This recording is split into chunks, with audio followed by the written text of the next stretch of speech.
If any political candidate in Georgia, elected or unelected, was receiving questionable forms of income or campaign donations, presumably you could find it here, Georgia's Government Transparency and Campaign Finance Commission. Until January 1st, everyone from the governor's office all the way down to your local school board had to file here to explain how they made their income in the past year, who gave them political donations, and how they spent that money.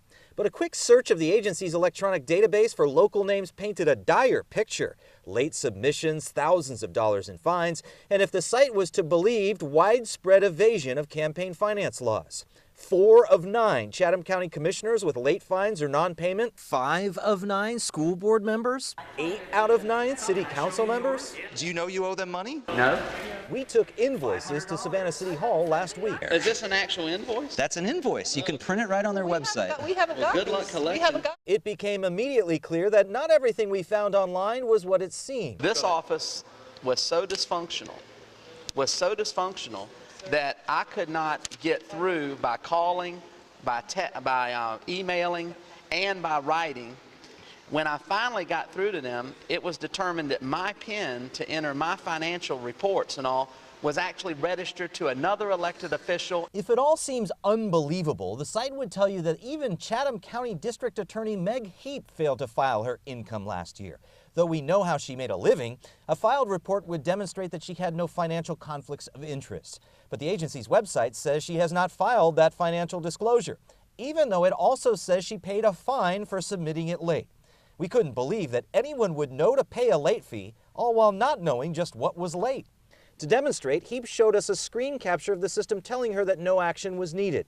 But for good measure, she filed the report again this week. The system accepted the new report in one section of the website, but still does not reflect the new filing in another section. Hers is just one example of a system that should provide transparency to Georgians about their public officials and political candidates, but instead is a database not advanced enough to know that City Alderman Tom Bordeaux might have a home address and a business address, that County Commissioner Dean Kicklighter goes by his middle name, or even simple typographical differences like a single space between the P and the O in the P.O. Box address in one of Commission Chairman Al Scott's filings. In each case, the database assumes that there are 2 or even 3 different politicians. Does anyone plan to pay? No. No. I mean, first of all, The system was flawed when it was The set up. question is, do they really owe? All right, well, here's the good news for the aldermen and so many other candidates and elected officials in our area that we stopped trying to count all of them. State lawmakers stepped in last year and changed the system. The changes they made rids local officials and candidates of their headache, but here's the bad news if you care about the influence of money in politics. You now have to go farther and work harder to find this information. And based on what we found, we can't say with confidence that even if you do find something, that there's anyone that can do anything about it. That's part 2 of this Good Government Project. I'm Dave Kartunen, WSAV News 3. When we discovered 8 of the 9 members of the Savannah City Council, including the mayor, had thousands of dollars in fines due to the Georgia Government Transparency and Campaign Finance Commission, we got a host of complaints about a reporting system they called broken from the start. let me tell you this, good luck in collecting this, because I intend not to pay any dime of this because I followed all of the laws. And in fact, none of the city aldermen knew about the fines because the head of the state agency posting them admitted they had not sent notices. We haven't notified anybody of a fine.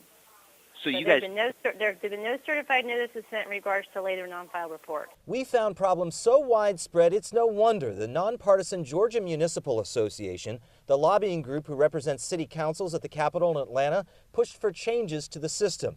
But the changes to the system are hardly solutions. First, local candidates and elected leaders will now file the same reports with their local clerk, which sounds like a simple solution until you consider Georgia has 159 counties and more than 500 municipalities. That's many hundreds of times more referees than one state agency should have provided.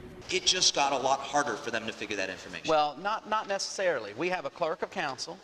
Any citizen in this community, any citizen in the United States can walk into that office and request this information, and the clerk of council can provide them with this information. We put this point to a test. Chatham County voters will elect a new school board president on May 20th, which means those candidates should already be filing campaign finance documents.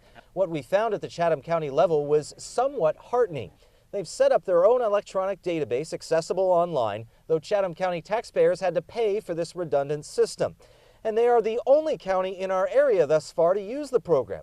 But that system's not compatible with our system because it was designed without our buy-in and working with them. So all those reports that are being filed on EasyFile, we can't post on our website. So while we pay to keep transparency in the 21st century in Chatham County, the way they must submit these reports to the State Commission is right out of the 1990s. Have you tried their fax program yet? You heard me right. Poor Lynn Trabue at the Chatham County Elections Board stands over a fax machine and submits these electronically filed transparency reports to the State Commission by fax, one at a time.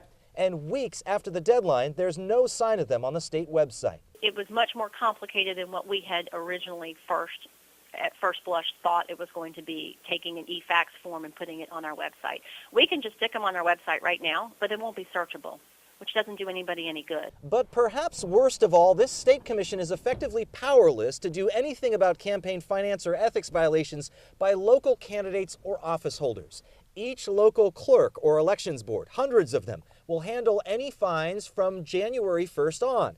And all those old fines, their executive secretary admitted they physically can't do much about them. Does that system exist now? Our IT system is able to do that now. The problem now is just the sheer lack of time to get it done. Then there is the turmoil within the office of just 9 people that oversees more than 10,000 filers. Their executive secretary, Holly LaBerge, who until 2006 stocked shelves at Ann Taylor Loft clothing store, now runs the agency after their former executive director, Stacey Kalberman, was fired after she drafted subpoenas to investigate Governor Nathan Deal. A Georgia jury just this month called her firing retaliation and awarded her $700,000. What can the Georgia Government Transparency and Campaign Finance Commission actually do? They could still go to every corner of the state to file lawsuits in superior courts against non-compliers, all 159 counties and 500-plus municipalities. Having a staff attorney might help with that effort, but she was fired in January for being drunk on the job. One local official I spoke to who's skeptical of these changes believes that this new system of transparency is actually government dysfunction by design.